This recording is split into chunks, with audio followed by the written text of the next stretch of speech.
अभी हाल ही में supreme court ने एक फैसला दिया है और उस फैसले में सुप्रीम कोर्ट ने ये बात कही है कि भाई अनिश्चित काल के लिए विरोध प्रदर्शन के दौरान जो सार्वजनिक मार्गों को रोका जाता है यह अनएक्सेप्टेबल है। यह स्वीकार नहीं किया जाएगा। इसी संबंध में इस एडिटोरियल में हम चर्चा करेंगे द राइट बैलेंस, कि भाई एक बैलेंस स्थापित किया गया है विरोध प्रदर्शन के दौरान और ये जो लोग हैं ना इनको जो असुविधा भी ना हो। भाई हमारे पास दो अधिकार हैं। एक अधिकार है हमारे पास कि लोगों को फ्री मूवमेंट जो है प्रदान किया गया है। दूसरा अधिकार है इस डेमोक्रेसी में हमें कि हम शांतिपूर्वक विरोध प्रदर्शन कर सकते हैं। तो इन दोनों में जो है बैलेंस स्थापित करने की कोशिश की गई है, उसी के लिए लिखा गया है द राइट बैलेंस। आगे देखते हैं। Sudden organic protest. अब देखो सडन यानी अचानक से, ऑर्गेनिक का मतलब होता है यहाँ पे विरोध के लिए कहा जा रहा है, प्रोटेस्ट का मतलब है विरोध। कि भाई ऑर्गेनिक का मतलब है बिना किसी प्लानिंग के, है ना। जो अचानक से कोई बात होती है ना, उसके लिए आप कोई प्लानिंग नहीं बनाते है ना, और या फिर जो है अपने आप जो चीज़ डेवलप होती है धीरे धीरे, है ना, अपने आप घटित होती चली जाती है। तो ऐसे विरोधों की बात यहाँ पे की जा रही है, ऐसे विरोध प्रदर्शन की बात की जा रही है जो कि बिना किसी प्लानिंग के होते हैं, अचानक होते हैं। तो ऐसे विरोधों के लिए शुड नॉट ऑटोमेटिकली इनवाइट, इस तरह के जो विरोध होते हैं ना, शुड नॉट, इनके लिए जो है अपने आप जो है नहीं होना चाहिए। क्या इनवाइट करना मतलब आमंत्रित करना। The states strong arm. देखो स्ट्रॉन्ग आर्म का क्या मतलब होता है। स्ट्रॉन्ग आर्म का मतलब होता है एक तरीके से जैसे कोई विरोध है, उस विरोध को रोकने के लिए फोर्स का प्रयोग करना, है ना, ताकत का प्रयोग करना, वही है स्ट्रॉन्ग आर्म का मतलब है। मजबूत बाह यानी कि एकदम ताकत का प्रयोग करना, है ना। यानी कि लोग बागों को मनवाने के लिए, या फिर अगर लोग बाग जो है कुछ उपद्रव कर रहे हैं तो उन्हें रोकने के लिए जब आप फोर्स का प्रयोग करते हो तो उसे कहा जाता है स्ट्रॉन्ग आर्म। तो एडिटोरियल बात करना चाह रहा है कि भाई जो राज्य सरकार होती है या फिर केंद्र सरकार होती है, उसे ऐसे जो विरोध प्रदर्शन होते हैं जो अचानक से होते हैं और बिना किसी प्लानिंग के होते हैं, उन्हें रोकने के लिए फोर्स का प्रयोग नहीं करना चाहिए। यह है इस वाक्य का सेंस। आगे देखते हैं। Long after Shaheen Bagh became a potent symbol. Potent का मतलब होता है ताकतवर। लॉन्ग आफ्टर कि मतलब बहुत लंबे समय बाद, जब ये जो शाहीन बाग है ये क्या बन गया, एक ताकतवर सिंबल बन गया, ताकतवर प्रतीक बन गया। किस चीज का? ऑफ डेमोक्रेटिक रेसिस्टेंस, लोकतांत्रिक प्रतिरोध, है ना। लोकतांत्रिक प्रतिरोध करना, है ना, लोक या फिर लोकतांत्रिक तरीके से विरोध करना। तो ये जो शाहीन बाग है ना, ये क्या है कि एक सिंबल बन चुका था। किस चीज का सिंबल बन चुका था? कि लोकतांत्रिक तरीके से विरोध दर्ज करने का सिंबल बन चुका था अगेंस्ट। अब ये जो शाहीन बाग में जो प्रोटेस्ट किया जा रहा था, किसके खिलाफ किया जा रहा था? अगेंस्ट अ डिस्क्रिमिनेटरी लॉ, एक भेदभावपूर्ण कानून के खिलाफ ये विरोध किया जा रहा था। डिस्क्रिमिनेटरी यानी भेदभावपूर्ण। तो इस चीज को ध्यान में रखते हुए the supreme court has ventured. Venture का मतलब होता है कि भाई एक कोई नया कदम उठाना, है ना, कोई जोखिम उठाना, है ना, कोई बिल्कुल नया काम उठाना। तो the supreme court has ventured कि भाई सुप्रीम कोर्ट ने जो है इस क्षेत्र में कदम उठाया, इस क्षेत्र में जो है अपना प्रवेश किया या इस क्षेत्र में जोखिम उठाया।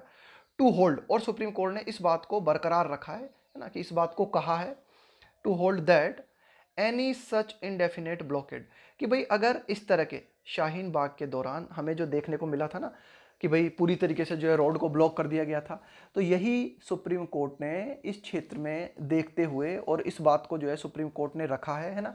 ये काम सुप्रीम कोर्ट ने किया है ना, ये पहल सुप्रीम कोर्ट ने की है that any such indefinite blockade, कि भाई अनिश्चित काल के लिए अगर इस तरह के ब्लॉकेड किए जाते हैं। ब्लॉकेड का मतलब क्या होता है? ब्लॉक कर देना, रोक देना, जैसे रास्ते को ब्लॉक कर दिया जाए। Of a public pathway, pathway का मतलब हो गया मार्ग, कि भाई जो सार्वजनिक मार्ग हैं उनको अनिश्चित काल के लिए इस तरह से रोकना जैसा शाहीन बाग के दौरान किया गया, इज अनएक्सेप्टेबल, यह स्वीकार योग्य नहीं है। सुप्रीम कोर्ट ने यह बात कही है कि भाई ऐसा नहीं होना चाहिए, इस बात को स्वीकारा नहीं जाएगा।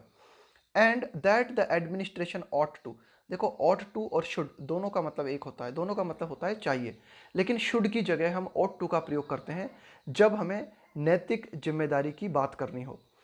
तो देखो ये जो एडमिनिस्ट्रेशन है, जो प्रशासन है, सरकार है, उसको क्या करना चाहिए, उसकी क्या जिम्मेदारी बनती है?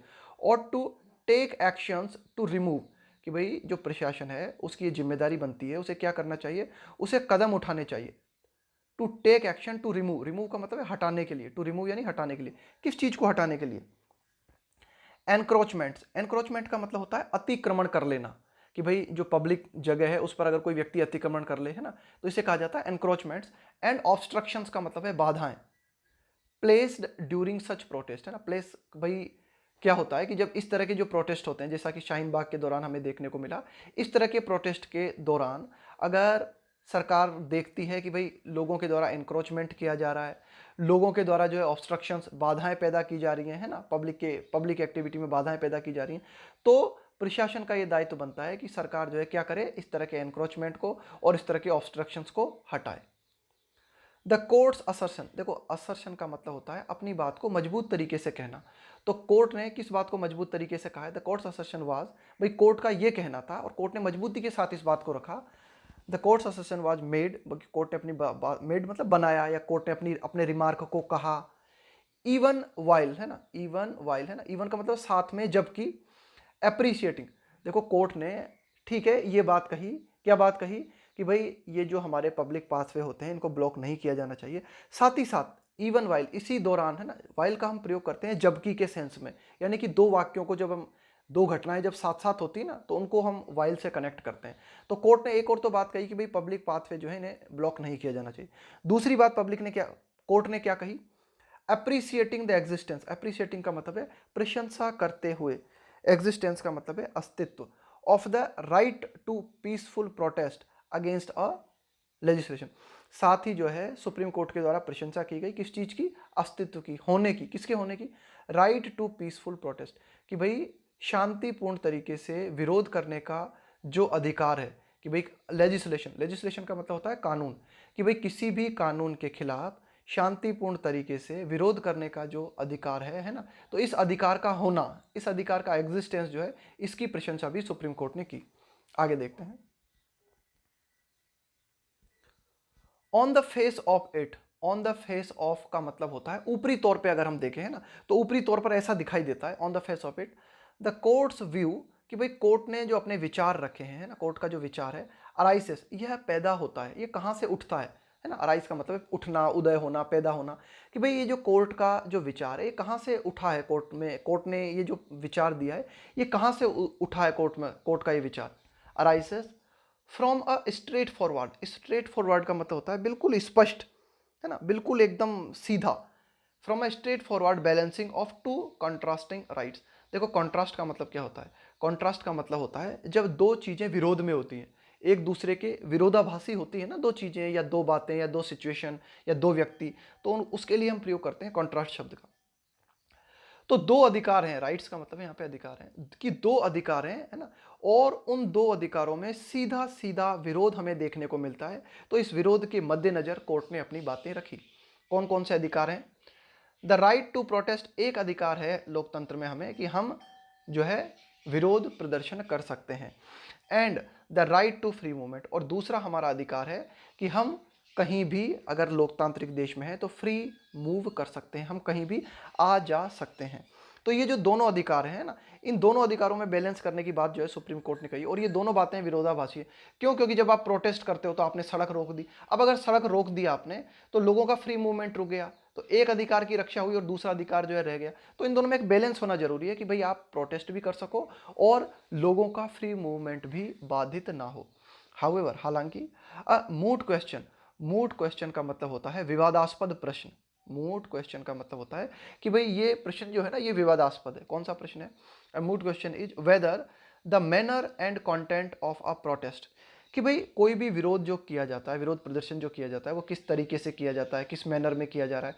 कंटेंट का मतलब है कि भाई जो विरोध प्रदर्शन किया जा रहा है उसकी विषय वस्तु क्या है, किस मुद्दे को लेकर वो विरोध प्रदर्शन किया जा रहा है। शुड ऑलवेज कॉन्फॉर्म, कॉन्फॉर्म का मतलब है अनुरूप होना, should always conform to forms, form का मतलब है एक तरीके से कि भाई ये है आपका तय फॉर्म, है ना, deemed acceptable by the law.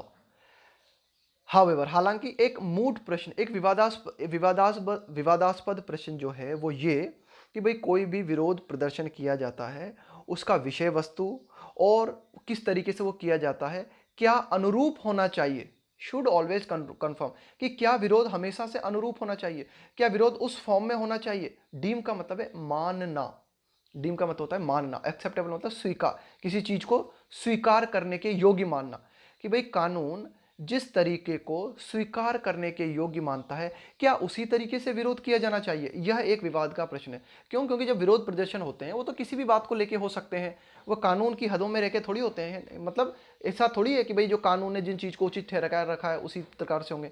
कानून बनाया, ज़्यादातर लोगों को लगा कि भाई ये कानून जो है ठीक नहीं है, उचित नहीं है, तो वो विरोध प्रदर्शन कर सकते हैं। तो ये जो है एक तरीके से एक विवादास्पद प्रश्न है कि भाई कोई भी जो विरोध प्रदर्शन किया जाता है, क्या उस विरोध प्रदर्शन की कंटेंट, उस विषय विरोध प्रदर्शन की विषय वस्तु और जिस तरीके से वो विरोध किया जा रहा है ना, वह क्या हमेशा कानून के अनुरूप होना चाहिए? क्या उस विरोध का व्यवहार ऐसा होना चाहिए जो कि स्वीकार करने के योग्य हो? डीम्ड मतलब मानना, एक्सेप्टेबल मतलब स्वीकार करने के योग्य मानना। आगे देखते हैं प्रोटेस्ट, कि भाई जो विरोध प्रदर्शन होते हैं बाय देयर वेरी नेचर। अब देखो नेचर के आगे ये जो वेरी लगा हुआ है ना, इसके माध्यम से हम ये बताना चाहते हैं, एम्फेसिस देना चाहते हैं, जोर डालना चाहते हैं कि भाई प्रोटेस्ट का स्वभाव ही ऐसा होता है ना। ही, ये जो ही आ रहा है ना, ये आ रहा है वेरी के लिए, है ना, जोर दिया जा रहा है इस पे। Protest by their very nature, कि भाई जो विरोध होते हैं उनका स्वभाव ही ऐसा होता है, इस तरह से हम कहना चाह रहे हैं। आगे देखते हैं, तो protest by their very nature are not always rooted in legality. इनकी जड़ें जो होती है ना, ये जो विरोध प्रदर्शन होते हैं, इनकी जड़ें जो है ना, वह लीगलिटी में नहीं होती। लीगलिटी का मतलब क्या होता है कि भाई कानूनी रूप से कोई चीज ठीक है या नहीं है ना, इसकी जांच जो है, इसको कहा जाता है लीगलिटी, है ना, उसकी वैधता।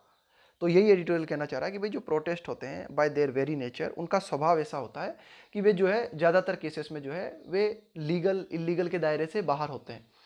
बट रादर, है ना, बजाय इसके डिराइव का मतलब होता है प्राप्त करना। लेजिटिमेसी का मतलब होता है जो कानूनी रूप से वैलिड हो, है ना, जो कानूनी रूप से वैध हो।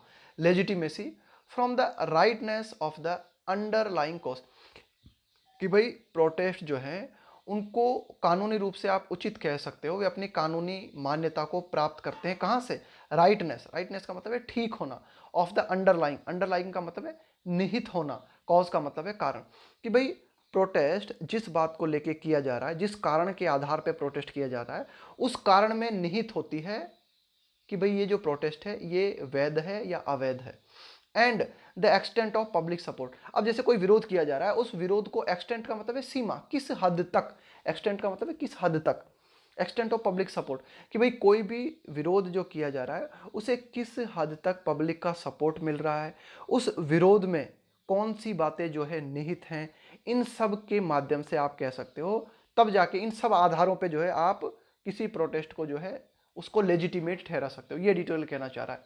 आगे देखते हैं, इन मैनी केसेस, कई केसेस में हमें क्या देखने को मिलता है कि they are against laws and regulations perceived as unjust. Perceive का मतलब है मानना, किसी चीज के बारे में धारणा बनाना, और अनजस्ट का मतलब होता है अन्यायपूर्ण। देखो जस्ट का मतलब होता है न्यायोचित, है ना, न्यायोचित या फिर न्यायपूर्ण। अनजस्ट का मतलब अन्यायपूर्ण। मेनी केसेस, ज़्यादातर केसेस में हमें क्या देखने को मिलता है विरोध प्रदर्शनों के दौरान, कि भाई जो विरोध किए जाते हैं they are against laws and regulations, कि भाई विरोध प्रदर्शन जो ज़्यादातर होते हैं वे ऐसे कानूनों, है ना, लॉस का मतलब हो गया कानून, एंड रेगुलेशंस हो गया नियम, कि भाई ऐसे कानून या नियमों के खिलाफ ज़्यादातर विरोध प्रदर्शन किए जाते हैं जिन कानूनों या नियमों को अन्यायपूर्ण माना जाता है, परसीव्ड एज अनजस्ट। तो अगर लोगों को लगता है कि भाई कोई कानून है, लोग मानते हैं उस कानून के बारे में कि ये कानून जो है अन्यायपूर्ण है, तो लोगों की ऐसी धारणा होती है कि भाई लोग क्या करते हैं, इन नियमों और कानूनों के खिलाफ विरोध प्रदर्शन करते हैं। अ फ्लैश स्ट्राइक, स्ट्राइक का मतलब क्या हो गया, हड़ताल हो गई, स्ट्राइक का मतलब विरोध हो गया, स्ट्राइक का मतलब। फ्लैश का मतलब होता है जैसे चमक, अचानक से जैसे फ्लैश होती है ना, जैसे बिजली चमकती है ना, एक झटके से कुछ दिखाई दिया आपको और फिर खो गया, उसे बोलते हैं फ्लैश, एक चमक। अ फ्लैश स्ट्राइक, कि अचानक से जो हड़ताल होती है, अचानक से जो विरोध प्रदर्शन होता है। स्पॉन्टेनियस का मतलब यही होता है स्वतः स्फूर्त। स्वतः स्फूर्त का मतलब है अपने आप होने वाला, है ना, स्पॉन्टेनियस का मतलब स्वतः जो घटित होता है, बिना किसी प्लानिंग के जो होता है, अचानक से जो होता है। तो फ्लैश स्ट्राइक का मतलब हो गया अचानक से, मान लो कोई विरोध प्रदर्शन हो, या फिर स्पॉन्टेनियस रोड ब्लॉक, या फिर हमें अचानक से क्या देखने को मिलता है कि भाई रोड की ब्लॉकिंग देखने को मिलती है ना, रोड ब्लॉक कर दी जाती है अचानक से विरोध प्रदर्शन के दौरान।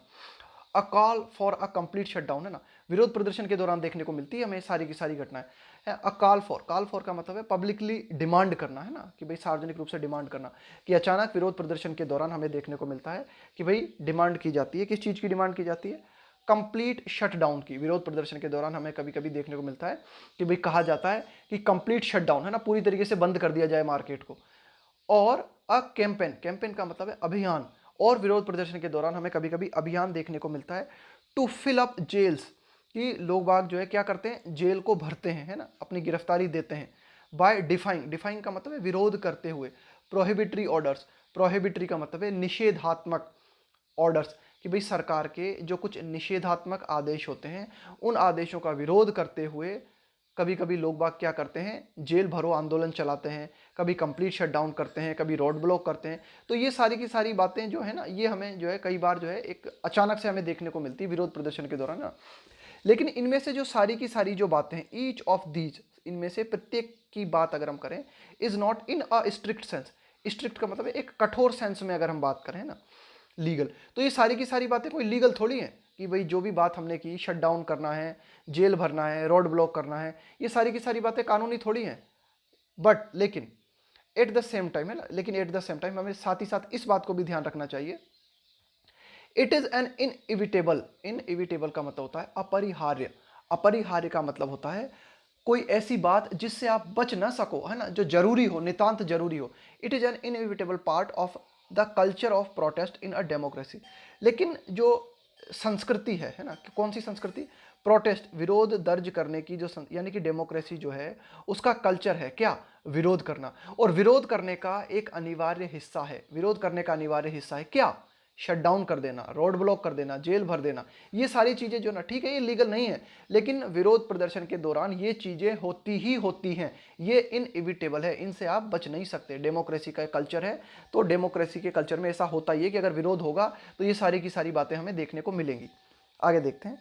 In this case, in this case, तो इस तरह से अगर हम बात करें ना, in this case the court rightly notes, court ने जो है बिल्कुल ठीक तरह से इस बात का उल्लेख किया, इस बात को नोट किया है, दैट द एडमिनिस्ट्रेशन, कि भाई जो प्रशासन है, जो सरकार है, neither negotiated with the protesters in Shaheen Bagh, Shaheen Bagh के केस की बात कर रहे हैं हम, कि शाहीन बाग के केस में हमें क्या देखने को मिला, सुप्रीम कोर्ट ने इस बात को देखा कि भाई जो सरकार थी, सरकार ने न तो, नाइदर का मतलब है न तो ये किया, न ही, नाइदर नॉर, नाइदर नॉर एक दो वाक्यों को जोड़ते हैं कि भाई न तो ये किया और ना ही ये किया।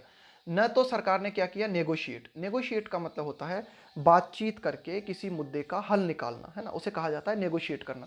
तो जो विरोध करने वाले लोग थे, उन विरोध प्रदर्शन करने वाले लोगों के साथ भी सरकार ने किसी तरह की कोई बातचीत नहीं की, है ना, शाहीन बाग में। और ना ही nor tried to clear the scene, और ना ही सरकार ने ये जो एक तरीके से जो ब्लॉक कर दिया था ना, शाहीन बाग को जो ब्लॉक कर दिया गया था, और ना ही सरकार ने कोशिश की इस सीन को क्लियर करने की, इस विरोध को क्लियर करने की, कि भाई इस विरोध को किसी तरह से तितर बितर किया जाए, है ना, कि इसको हटाया जाए, है ना, कि सीन को क्लियर किया जाए। लोगों को जो परेशानी हो रही है ना, उसके लिए सरकार का दायित्व बनता है कि लोग जो है सीन को साफ करें, या फिर जो शाहीन बाग में जो लोग बाग हैं उनके साथ बातचीत करके किसी मुद्दे का समाधान निकालें। तो सरकार ने इन दोनों केसेस में से कोई भी काम नहीं किया, और इस बात को सुप्रीम कोर्ट ने ठीक तरह से देखा है। एनी फाइंडिंग, फाइंडिंग का मतलब है किसी बात का पता चलना, है ना, कोई नतीजा निकल के आना। Any finding that a peaceful protest had continued too long or in a place deemed inconvenient to others should not encourage, should not encourage का मतलब है should not encourage the administration, कि भाई सरकार को बढ़ावा नहीं मिलना चाहिए। देखो इनकरेज का मतलब हो गया बढ़ावा, प्रोत्साहन। Should not encourage the administration, कि भाई सरकार को इस बात का बढ़ावा नहीं मिलना चाहिए। अब देखते हैं किस बात का।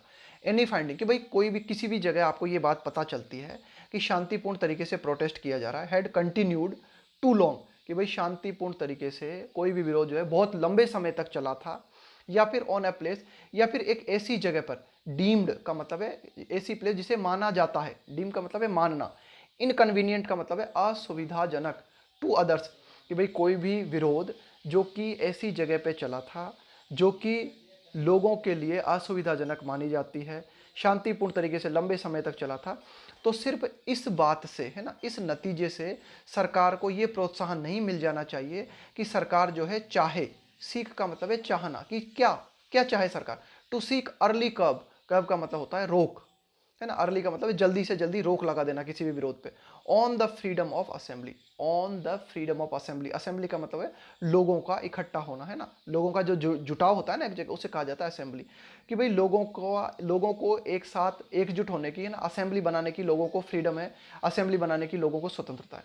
तो एडिटोरियल ये कहना चाह रहा है कि इतनी बात अगर सरकार को पता चल जाती है कि भाई कोई पीसफुल प्रोटेस्ट एक लंबे समय से चल रहा था या फिर एक ऐसी जगह पे चल रहा था जिसे ज़्यादातर लोगों के लिए असुविधाजनक माना जाता है, तो इसके माध्यम से सरकार को बढ़ावा नहीं मिलना चाहिए कि सरकार इस बात को चाहे, कि सरकार इस बात का प्रयास करे कि सरकार फ्रीडम ऑफ असेंबली पे रोक लगाए। After the pandemic led to का मतलब है कि भाई पेंडेमिक ने क्या किया, पेंडेमिक जो है कारण बना, है ना। लेड टू का मतलब है कारण बनना। आफ्टर द पेंडेमिक, पेंडेमिक का मतलब है वैश्विक महामारी, है ना। तो यहाँ पे पेंडेमिक आया है कोरोना वायरस के। Led to the end of the protest, तो ये जो शाहीन बाग में लगातार लंबे समय से जो प्रोटेस्ट चल रहा था, जैसे ही ये जो है कोरोना वायरस का प्रकोप हमें देखने को मिला देश में, तो अचानक से ये जो प्रोटेस्ट था ये जो है समाप्त हो गया, खत्म हो गया। तो after the pandemic led to the end of the protest, कि भाई इस विरोध की समाप्ति हो गई कब, इस कोरोना वायरस के चलते, यानी कि कोरोना वायरस जो है कारण बना इस प्रोटेस्ट की समाप्ति का।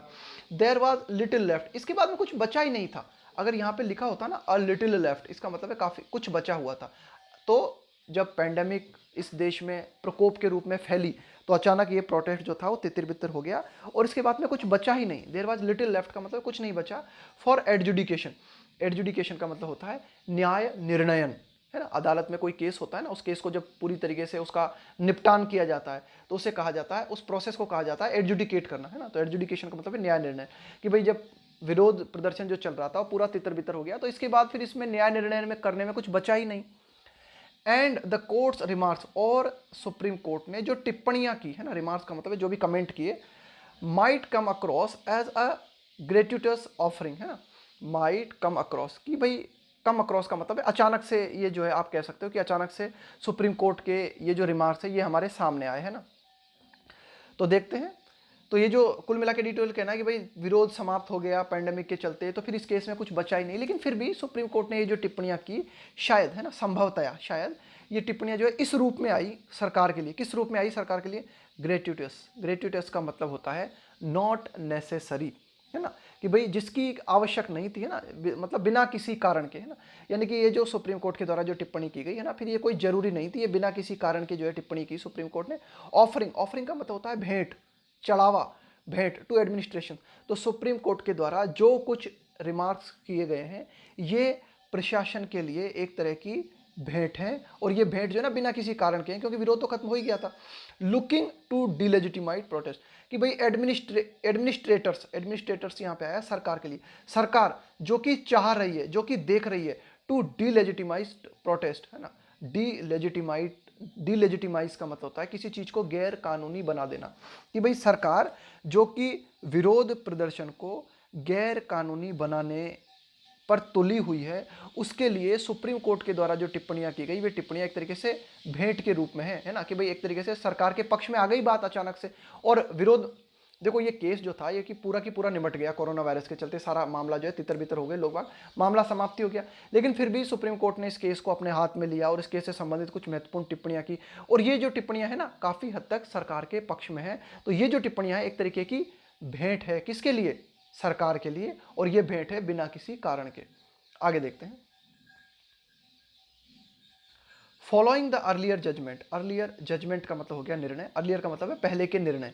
Following the earlier judgement, following मतलब अनुसरण करते हुए, पूर्व फैसले का अनुसरण करते हुए। Following the earlier judgement that, क्या था पूर्व फैसला? That any bandh is illegal, कि भाई सुप्रीम कोर्ट पहले भी इस बात को कह चुका है कि किसी भी तरह का जो बंद होता है वह क्या है? इलीगल है, वह बंद जो है गैर कानूनी है। बंद का मतलब ये जो पूरी तरीके से बंद कर दिया जाता है ना, मार्केट को बंद कर देना, किसी पर्टिकुलर एक्टिविटी को बंद कर देना, तो ये जो बंद है यह गैर कानूनी है। इस बात को फॉलो करते हुए कोर्ट्स, विभिन्न जो अदालतें हैं रूटीनली, है ना, टाइम टू टाइम इस बात को कहती रही हैं। स्टे का मतलब है रोक लगा देना। सेक्टर वाइड स्ट्राइक, स्ट्राइक का मतलब है हड़ताल, कि भाई किसी पर्टिकुलर सेक्टर में, सेक्टर वाइड का मतलब एक पूरे क्षेत्र में, है ना। वाइड का मतलब क्या होता है? एक विस्तृत क्षेत्र, है ना। एक वाइड का मतलब एक चौड़ा क्षेत्र। सेक्टर वाइड का मतलब हो गया पूरे की पूरे सेक्टर में, कि भाई कोई एक विस्तृत सेक्टर है और उस पूरे विस्तृत सेक्टर में कोई स्ट्राइक जो की जाती है ना, टाइम टू टाइम कोर्ट्स उस स्ट्राइक के बारे में जो है स्टे देती रही है, उस पर रोक लगाती रही है ना। क्यों? क्योंकि कोर्ट ने इस बात को कहा है कि भाई किसी भी तरह का जो बंद है, बंद नहीं कर सकते आप, ये बंद जो है गैर कानूनी है। आगे देखते हैं। Another aspect of the present ruling, ruling का मतलब है फैसला, है ना। अनदर एस्पेक्ट, एक और पहलू, एस्पेक्ट का मतलब है पहलू, कि भाई एक दूसरा पहलू जो कि इस फैसले का है वो ये इज द असर्शन, असर्शन का मतलब है इस बात को मजबूती के साथ कहना। तो कोर्ट ने इस बात को मजबूती के साथ कहा है, कौन सी बात को? That protest should be confined, कि भाई जो विरोध होते हैं, कन्फाइंड, कन्फाइंड का मतलब है सीमित होना, है ना, किसी एक दायरे में सीमित होना। That protest should be confined to designated places, designated का मतलब है निर्दिष्ट, नामित, कि भाई हमने बता, कि सरकार ने बता दिया इस जगह विरोध कर सकते हो आप, है ना, उनको कहा है डेजिग्नेटेड प्लेसेस का मतलब है किसी जगह को बिल्कुल नामित कर देना, किसी जगह को निर्दिष्ट कर देना। तो एक और पहलू जो इस फैसले का है जो कि काफ़ी महत्वपूर्ण है वो ये कि इस फैसले में इस बात को असर्ट किया गया, इस बात को मजबूती से कहा गया that protest should be confined to designated places, कि भाई जो विरोध प्रदर्शन होते हैं वे किन्हीं विशेष स्थानों तक ही सीमित होने चाहिए। अब एडिटोरियल देखो क्या कहना चाह रहा है। सच जुडिशियल सर्टिट्यूड, सर्टिट्यूड का मतलब होता है यकीन के साथ कहना, निश्चितता के साथ कहना, कि इस तरह के न्यायिक निश्चितता भरे जो कथन होते हैं, सच जुडिशियल सर्टिट्यूड का मतलब हो गया कि भाई अदालत ने क्या बात कह दी, अदालत ने बोल दिया कि भाई जो विरोध प्रदर्शन होते हैं वे किन्हीं निश्चित स्थानों तक सीमित होने चाहिए। तो इस तरह की जो बात अदालत ने कही है ना, इस तरह का जो न्यायिक कथन है ना, जुडिशियल सर्टिट्यूड में इसका, इस बात की संभावना बनती है मैं एंड अप, इसका रिजल्ट क्या हो सकता है, एंड अप का मतलब है यहाँ पे रिजल्ट, मैं एंड अप अंडरमाइनिंग, अंडरमाइनिंग का मतलब है महत्व कम कर देना, अंडरमाइन का मतलब होता है किसी चीज का महत्व कम करना, undermining the larger democratic need, कि भाई देखो एक डेमोक्रेटिक देश में, है ना, एक बड़े स्तर पर लोकतांत्रिक जरूरत होती है किस चीज की, for public expression of dissent, कि पब्लिक की अभिव्यक्ति, है ना, किस बात की अभिव्यक्ति, असहमति, डिसेंट का मतलब होता है असहमति, इन अ मैनर, इस तरीके से, and place that would be most effective. देखो डेमोक्रेटिक कंट्री में जब पब्लिक विरोध करती है तो विरोध ऐसा तो है नहीं अपने घर में बैठ के कर लेगी या फिर अपनी गली में कर लेगी, विरोध प्रदर्शन उस जगह पे किया जाना चाहिए जहां उसका प्रभाव सर्वाधिक पड़े, है ना, विरोध प्रदर्शन उस जगह किया जाना चाहिए अगर जहां पर उसका प्रभाव सरकार के ऊपर सर्वाधिक पड़े, है ना, विरोध प्रदर्शन ऐसी जगह होना चाहिए जहां विरोध ज्यादा से ज्यादा लोगों की नजर में आए।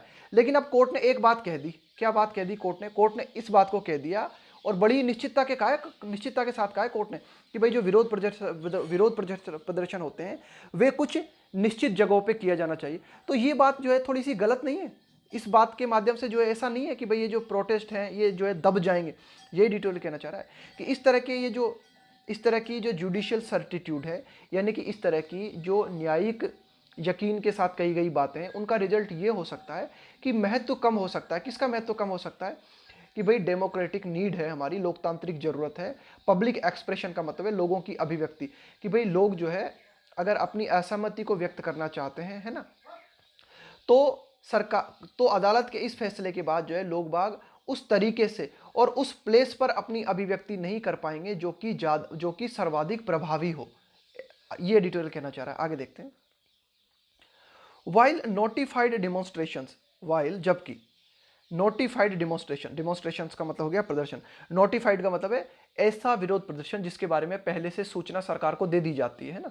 While notified demonstrations are subject to का मतलब होता है अधीन होना, regulations regarding time and space, कि भाई जब विरोध प्रदर्शन सरकार को सूचना देके किया जाता है तो इस प्रकार के विरोध प्रदर्शन अधीन होते हैं, किस चीज के अधीन होते हैं, regulations regarding time and space, कि भाई नोटिफाइड डिमॉन्स्ट्रेशन जो होते हैं उन पे ये बात लागू होती है कि उनके लिए आप कह सकते हो कि हाँ भाई ये नोटिफाइड डिमॉन्स्ट्रेशन है, ये इस विरोध प्रदर्शन के लिए जो है सूचना दी गई है, तो इसके जो रेगुलेशंस है, इसके जो नियम है ना कि भाई कितने टाइम तक चलेगा और कितनी जगह पे किया जाएगा, ये इस पर लागू होता है जो नोटिफाइड डिमॉन्स्ट्रेशन होते हैं।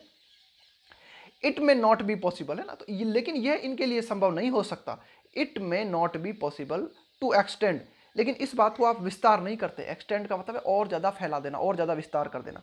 ठीक है, नोटिफाइड डिमॉन्स्ट्रेशंस जो होते हैं वे सीमित होते हैं, है ना, उनका टाइम सीमित होता है, उनका स्पेस सीमित होता है, लेकिन इस बात को आप सारे विरोध प्रदर्शनों के लिए लागू नहीं कर सकते। It may not be possible to extend the same to spontaneous, भाई कुछ ऐसे विरोध प्रदर्शन होते हैं जो स्पॉन्टेनियस होते हैं ना, जो स्वतः स्फूर्त होते हैं, जिनकी कोई प्लानिंग नहीं बनाई जाती, जो स्वाभाविक होते हैं, जो ऑर्गेनिक होते हैं, बिना किसी प्लानिंग के होते हैं, एंड लीडरलेस, और ऐसे विरोध प्रदर्शन जिनमें कोई लीडर भी नहीं होता, protest driven by a cause, कि भाई कोई भी एक कारण होता है, उस कारण के द्वारा चालित विरोध प्रदर्शन जो होते हैं जिनमें कोई लीडर नहीं होता, जो कि बिना किसी प्लानिंग के होते हैं, है ना, जो स्वाभाविक होते हैं, उन तक ये बात लागू नहीं होती कि वे विरोध प्रदर्शन भी जो है एक पर्टिकुलर टाइम में हो और एक पर्टिकुलर स्पेस में हो, है ना, एक पर्टिकुलर जगह में हो।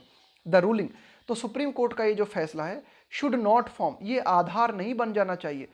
सुप्रीम कोर्ट का ये जो फैसला है, the ruling should not form the basis, supreme court का ये जो फैसला है यह आधार नहीं बन जाना चाहिए। किस चीज का आधार? फॉर सप्रेशन, सप्रेशन का मतलब है दबाना, किसी चीज को, है ना, दबाना, of such protest by the force of the state, है ना, for suppression of such protest, कि भाई इस तरह के जो स्पॉन्टेनियस प्रोटेस्ट होते हैं, इस तरह के जो ऑर्गेनिक प्रोटेस्ट होते हैं, इसकी तरह के जो लीडरलेस प्रोटेस्ट जो होते हैं, है ना, by the force of the state, उन्हें राज्य की ताकत के द्वारा दबाया नहीं जाना चाहिए ना। सप्रेस का मतलब है दबाना किसी चीज को, ना, प्रोटेस्ट को जो है दबाने की कोशिश करना, of such protest by the force of the state. तो यही एडिटोरियल कहना चाह रहा है कि भाई ठीक है, ये जो है फैसला दिया गया है सुप्रीम कोर्ट के द्वारा, उस फैसले में कहा गया है कि भाई प्रोटेस्ट जो है उसका स्थान तय होना चाहिए, उसका स्थान तय होना चाहिए, और कुछ जो है सीमित स्थानों पे ही प्रोटेस्ट होने चाहिए। लेकिन एडिटोरियल कहना चाह रहा है कि भाई कभी कभी क्या है, किसी एक कारण के चलते अचानक प्रोटेस्ट होता है, तो उस प्रोटेस्ट पर यह बात लागू नहीं होनी चाहिए, और सरकार को सुप्रीम कोर्ट के फैसले को आधार बना के इस तरह के स्पॉन्टेनियस प्रोटेस्ट को दबाने की कोशिश नहीं करनी चाहिए। बोथ प्रिंसिपल्स, दोनों सिद्धांत, कौन कौन से दोनों सिद्धांत आगे देखते हैं हम। दोनों सिद्धांत, both principles, the need for balance, कि भाई एक तो जो है संतुलन की आवश्यकता है, किस किस चीज में संतुलन की आवश्यकता है, between the right to protest, कि भाई राइट टू प्रोटेस्ट, एक तो है विरोध करने का अधिकार हमारा, और दूसरा है राइट टू फ्री मूवमेंट, और है दूसरा लोगों का फ्री मूवमेंट करने का अधिकार। इन दोनों अधिकारों में एक बैलेंस की जरूरत है। दूसरी बात, दूसरा principle, and the rule that protest should take place at designated spot, और ये जो बात कही गई है, द रूल, है ना, ये जो नियम सुप्रीम कोर्ट ने बनाया है, that protest should take place at a designated spot, designated का मतलब है नामित, स्पॉट का मतलब है स्थान, कि भाई क्या नियम बनाया गया है कि जो विरोध होते हैं वो विरोध होने चाहिए, कहाँ होने चाहिए, टेक प्लेस का मतलब है घटित होना, कि विरोध जो है किसी नामित स्थान पर, किसी निर्दिष्ट स्थान पर घटित होने चाहिए ना। इन दोनों बातों को हम ध्यान में रखते हैं। तो अब देखो, ये जो है ना, ये हाइफन से और ये हाइफन तक, ये तो हो गई हमारी एडिशनल जानकारी। अब सीधा यहाँ पे आओ, both principles are salutary, salutary का मतलब है लाभदायक, कि भाई ये जो दोनों सिद्धांत हैं ये लाभदायक हैं from N administrative point of view, प्रशासनिक दृष्टि से। ये एडिटोरियल कहना चाह रहा है कि भाई ये जो दोनों की दोनों बातें हैं यह प्रशासनिक दृष्टि से लाभदायक हैं, बट लेकिन these can not become unquestionable Exim, unquestionable का मतलब है जिस पर सवाल खड़ा किया न किया जा सके। भाई कोई ऐसी बात, कोई ऐसा पॉइंट जिस पर आप सवाल ना उठा सको, है ना, उसे को कहा जाता है unquestionable.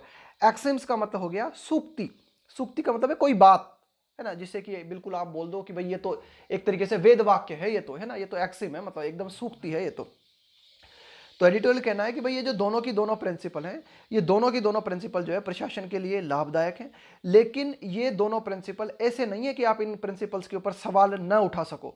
To the point of rendering any, render का मतलब होता है बना देना, टू द पॉइंट का मतलब है उस सीमा तक, of rendering any and all protest, कि भाई किसी भी तरह का कोई भी जो विरोध प्रदर्शन किया जाता है ना, उस विरोध प्रदर्शन को ये सिद्धांत बना दे, क्या बना दे, that cause inconvenience to others, the target that cause inconvenience to others, the target of the strong arm of the state. कुल मिला के एडिटोरियल क्या कहना चाह रहा है, ध्यान से देखते हैं इस लाइन को, कि भाई ये जो सिद्धांत हैं, इन दोनों सिद्धांतों की हमने बात की, ये सिद्धांत जो है बिल्कुल ठीक है और सरकार के पक्ष में है, लेकिन ये जो सिद्धांत है ना, ये सिद्धांत जो है ऐसा ना हो कि मतलब एक तरीके से जो है वेद वाक्य बन जाए, है ना, but these can not become unquestionable axioms. Axioms का मतलब हो गया सूक्ति, अनक्वेश्चनेबल का मतलब है जिस पर आप सवाल ना उठा सको। तो ये पॉइंट जो है अपनी जगह ठीक है, दोनों प्रिंसिपल अपनी जगह ठीक है, लेकिन ये ऐसे प्रिंसिपल नहीं है कि आप इनके ऊपर सवाल ही नहीं खड़ा कर सको, है ना, और उस सीमा तक, टू द पॉइंट का मतलब उस सीमा तक, rendering any and all protest that cause inconvenience to other, कि भाई किसी भी तरह के कोई भी जो प्रोटेस्ट किए जाते हैं, एनी या किसी भी तरह ऑल प्रोटेस्ट जो किए जाते हैं जिनके माध्यम से लोगों को असुविधा होती है, वे सारे की सारे प्रोटेस्ट बन जाएं। रेंडर का मतलब है बना देना, the target of the strong arm of the government, कि भाई वे सारे की सारे प्रोटेस्ट जो है ना, वे हालांकि जिनके द्वारा इनकन्वीनियंस भी होता है लोगों को, वे सारे की सारे प्रोटेस्ट जो है वे निशाना न बन जाए। किसका? सरकार का, है ना, स्टेट का। स्ट्रॉन्ग आर्म, स्ट्रॉन्ग आर्म का मतलब मैंने आपको पहले भी बताया था। स्ट्रॉन्ग आर्म का मतलब है कि भाई एक तरीके से फोर्स का प्रयोग करना है ना, ताकत का प्रयोग करना है ना, कि भाई ऐसा नहीं होना चाहिए। ठीक है, ये दोनों बातें, ये और ये जो दोनों प्रिंसिपल है ये अपनी अपनी जगह ठीक है, लेकिन इन प्रिंसिपल्स को आधार बना के किसी भी विरोध प्रदर्शन के बारे में, कोई भी ऐसा विरोध प्रदर्शन हो सकता है जिससे लोगों को इनकन्वीनियंस भी हो, तो सारे की सारे विरोध प्रदर्शन जो है वे इन प्रिंसिपल्स के आधार पे न बन जाएं। क्या न बन जाएं? सरकार का निशाना, कि भाई सरकार इन विरोध के खिलाफ ताकत का इस्तेमाल करे। ऐसा नहीं होना चाहिए। कुल मिला के हर विरोध प्रदर्शन के लिए सरकार जो है ताकत का इस्तेमाल नहीं कर सकती, ये एडिटोरियल कहना चाह रहा है।